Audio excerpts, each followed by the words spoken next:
Student, তোমরা যারা ক্যালকাটা ইউনিভার্সিটির আন্ডারে 5th সেমিস্টারের ছাত্রছাত্রী আছো এবং তোমাদের রাষ্ট্রবিজ্ঞান সাবজেক্টটা মাইনর সাবজেক্ট হিসাবে আছে, তোমাদের জন্য আজকের ক্লাসটা খুবই গুরুত্বপূর্ণ। আজকের ক্লাসে তোমাদের 5th সেমিস্টার রাষ্ট্রবিজ্ঞান মাইনরের যে দুটি পেপার পড়তে হবে, এই দুটি পেপারের 100% কমনযোগ্য লাস্ট মিনিট সংক্ষিপ্ত সাজেশন নিয়ে আলোচনা করব। অর্থাৎ এখানে প্রশ্নের সংখ্যা কিন্তু খুব কমিয়ে দেওয়া হয়েছে। আগে যে সাজেশন আমি তোমাদের দিয়েছিলাম সেই সাজেশন থেকে কিন্তু এখানে সংক্ষিপ্ত করা হয়েছে। এই লাস্ট মিনিট সাজেশন তোমরা দেখো। আর এখানে প্রথমেই তোমাদের যে বিষয়টা সচেতন করব যে লাস্ট মিনিট সাজেশনে ধরো প্রথম যে পেপারটা আছে পলিটিক্স ইন ইন্ডিয়া স্ট্রাকচার 1, এই পেপারটা থেকে ধরো তোমাদের 10 নম্বর এবং 20 নম্বরের মডিউল 1 থেকে 5টা প্রশ্ন তৈরি করতে দেওয়া হয়েছে। মডিউল 2 থেকেও 10 নম্বর 20 নম্বরে 5টা প্রশ্ন তৈরি করতে দেওয়া হয়েছে। এই 5টা প্রশ্ন অবশ্যই তোমাদের তৈরি করতে হবে, এখান থেকে কোনো প্রশ্ন বাদ দেওয়া যাবে না।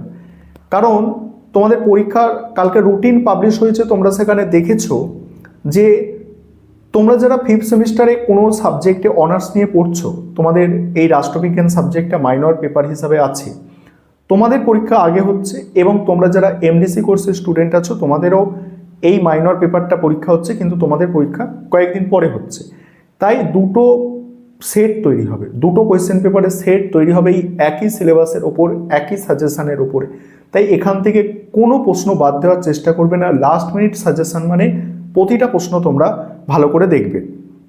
এবং 5 নম্বরের প্রশ্ন আমি এক একটা পেপার থেকে তোমাদের এক একটা পেপার থেকে মডিউল 1-2 মিলিয়ে 5 নম্বরের প্রশ্ন আমি খুব কম রেখেছি।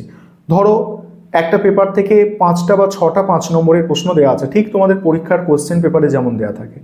এই 5 নম্বরের প্রশ্নগুলো 100 শব্দের মধ্যে লিখতে হয় অ্যান্সার, কিন্তু তোমাদের আমি সাজেস্ট করব 180 বা 160 থেকে 80 শব্দের মধ্যে তোমরা এগুলো তৈরি করবে। কারণ কি, এই 5 নম্বরের প্রশ্ন থেকেও যদি 10 নম্বরের কোনো প্রশ্ন এসে যায় সেক্ষেত্রে তোমরা অনায়াসে অ্যান্সার করে আসতে পারবে। আর 180 শব্দ মানে খুব বেশি বড় নয়, 1 পেজও হবে না, 1 পেজও হয় না 180 ওয়ার্ড। ঠিক আছে, বুঝতে পারছো? তাহলে আমি স্ক্রিন রেকর্ডের মাধ্যমে সাজেশনটা এবারে সম্পূর্ণ আলোচনা করছি, তোমরা দেখে নাও। এবারে তোমরা একদম লাস্ট মিনিট সাজেশন দেখো। এখানে প্রশ্নের সংখ্যা খুব কমিয়ে দেওয়া হয়েছে, তবে এখানে একটা বিষয় তোমাদের প্রথমেই সচেতন করব যে এখান থেকে কোনো প্রশ্ন আর স্কিপ করবে না। এখানে যে কটা প্রশ্ন আছে প্রতিটা প্রশ্ন গুরুত্বপূর্ণ, প্রতিটা প্রশ্নই তোমাদের করতে হবে, এখান থেকে কোনো প্রশ্ন স্কিপ করা যাবে না। সেই কারণে এখানে কিন্তু কোনো প্রশ্নের স্টার্ট দেওয়া নেই। দেখো সব প্রশ্ন লেখা আছে কিন্তু কোনো প্রশ্নের স্টার্ট দেওয়া নেই, মানে প্রতিটা প্রশ্ন কিন্তু সমান গুরুত্বপূর্ণ। এগুলো প্রথমে তোমাদের MN3 পেপার, অর্থাৎ যেটা প্রথম পেপার মাইনরে আছে, পলিটিক্স ইন ইন্ডিয়া 1 স্ট্রাকচার, এই পেপার। এখানে 10 নম্বর 20 নম্বরের জন্য মডিউল 1 থেকে তৈরি করবে যেগুলো। প্রথম প্রশ্ন, ভারতের রাজনীতিতে ব্যবসায়ী গোষ্ঠীর ভূমিকা আলোচনা করো। আর ইংলিশ ভার্সনে তোমরা যারা আছো দেখতে পাচ্ছ ইংলিশেও কোয়েশ্চেনগুলো লেখা আছে, কোনো সমস্যা নেই তোমাদের। দ্বিতীয় প্রশ্ন, সমকালীন ভারতীয় রাজনীতিতে কৃষক সংগঠনগুলির ভূমিকা। 3 নম্বর প্রশ্ন, ভারতের রাজনীতিতে আঞ্চলিক রাজনৈতিক দলের উদ্ভবের কারণ। আঞ্চলিক রাজনৈতিক দলের উদ্ভবের কারণ বিশ্লেষণ কর। 4 নম্বর প্রশ্ন, 1990 সাল থেকে ভারতে দলীয় ব্যবস্থার প্রকৃতি ও পরিবর্তনশীলতা সম্পর্কে আলোচনা করো, বা প্রশ্নটা ঘুরিয়ে আসতে পারে ভারতের রাজনৈতিক দল ব্যবস্থার সাম্প্রতিক প্রবণতাগুলি বিশ্লেষণ করো। 4টে প্রশ্ন এবং আরেকটি প্রশ্ন আছে পশ্চিমবঙ্গের দলীয় ব্যবস্থার প্রকৃতি আলোচনা করো। এই 5টা প্রশ্ন এখান থেকে দেওয়া হয়েছে। তোমাদের এই সিলেবাস যথেষ্ট বড়, এখান থেকে আরও অনেক প্রশ্ন হতে পারত, কিন্তু আমি তোমাদের 5টা প্রশ্ন বাছাই করে দিয়েছি। এর থেকে যদি কোনো প্রশ্ন কম করো তাহলে কিন্তু সমস্যা হতে পারে। মডিউল 2 থেকে দেখো প্রথম প্রশ্ন 10 নম্বর বা 20 নম্বরের জন্য তৈরি করছো, ভারতের নির্বাচন কমিশনের গঠন কার্যাবলী আলোচনা করো। এই প্রশ্নটাই ঘুরিয়ে আসতে পারে গণতন্ত্রে, ভারতীয় গণতন্ত্রে নির্বাচন কমিশনের ভূমিকা মূল্যায়ন করো। নেক্সট প্রশ্ন, সিভিল সার্ভিসে জেনারেল এবং স্পেশালিস্ট বিতর্ক বিশ্লেষণ করো। পরের প্রশ্ন, ভারতের সিভিল সার্ভিসের নিরপেক্ষতার সমস্যাগুলি আলোচনা করো। নিরপেক্ষতা বজায় রাখতে কি পরিবর্তন আনা উচিত? 4 নম্বর প্রশ্ন, ভারতে অর্থ কমিশনের গঠন ও কার্যাবলী আলোচনা করো।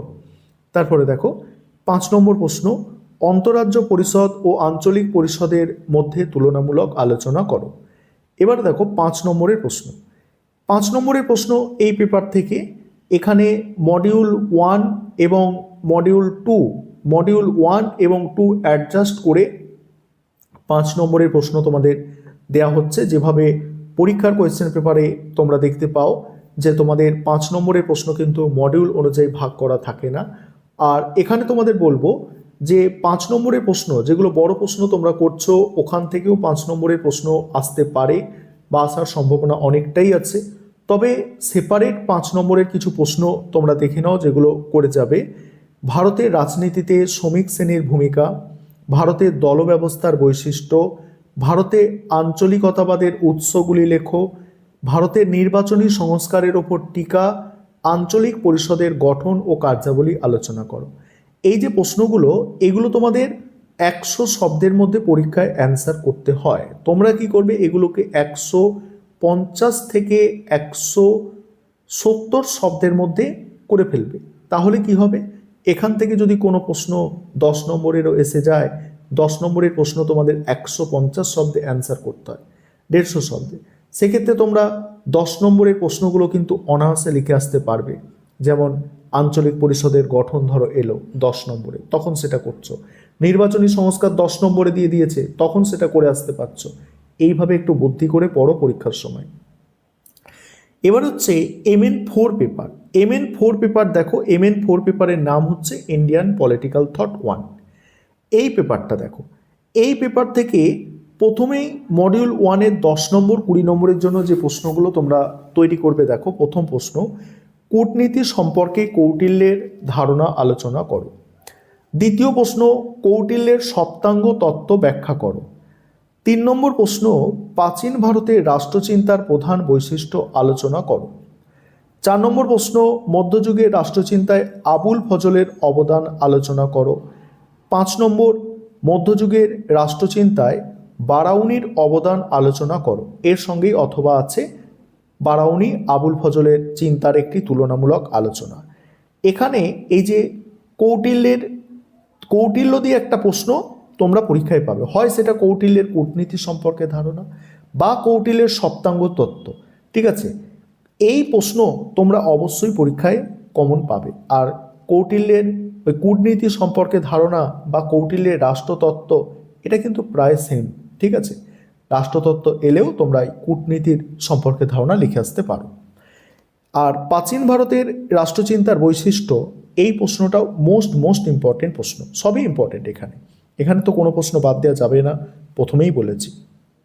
তারপরে মধ্যযুগের রাষ্ট্রচিন্তায় বারাউনি, এটা বললাম। তারপরে সমন্বয়বাদ বলতে কি বোঝো, এর প্রসারে কবিরের অবদান আলোচনা করো।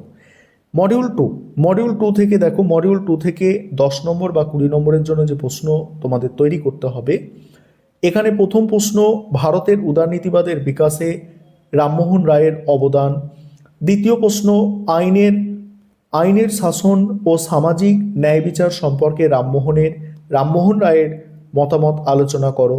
3 নম্বর প্রশ্ন, রাষ্ট্র সম্পর্কে গান্ধীজির ধারণা সমালোচনা সহ ব্যাখ্যা করো। 4 নম্বর প্রশ্ন, গান্ধীজির সত্যাগ্রহ তত্ত্বটি বিশ্লেষণ করো। 5 নম্বর প্রশ্ন, জাতীয়তাবাদ সম্পর্কে রবীন্দ্রনাথ ঠাকুরের দৃষ্টিভঙ্গি আলোচনা করো, অথবা রবীন্দ্রনাথের জাতীয়তাবাদ বনাম আন্তর্জাতিকতাবাদের ধারণাটি ব্যাখ্যা করো। 6 নম্বর প্রশ্ন, বঙ্কিমচন্দ্র চট্টোপাধ্যায়ের জাতীয়তাবাদের ধারণার ওপর টিকা লেখো। এবারে 5 নম্বরের যে প্রশ্ন, 5 নম্বরের প্রশ্ন তোমাদের কিন্তু মানে মিক্সড করে দেওয়া হয়েছে মডিউল 1 এবং মডিউল 2 মিক্সড করে 5 নম্বরের প্রশ্নের সাজেশন দেওয়া হয়েছে, ঠিক আগের পেপারটির মতো। কৌটিল্যের দণ্ডনীতির ওপরে টিকা, তারপরেই আছে মধ্যযুগের রাষ্ট্রচিন্তার বৈধতা সম্পর্কে টিকা। নেক্সট, সামাজিক সংস্কারক হিসাবে রামমোহন রায়ের ভূমিকা, স্বরাজ সম্পর্কে গান্ধীজির ধারণা, বিবেকানন্দের জাতীয়তাবাদের ভাবনা। এইগুলো তোমরা 5 নম্বরের জন্য দেখবে। এই ছিল তোমাদের লাস্ট মিনিট সাজেশন।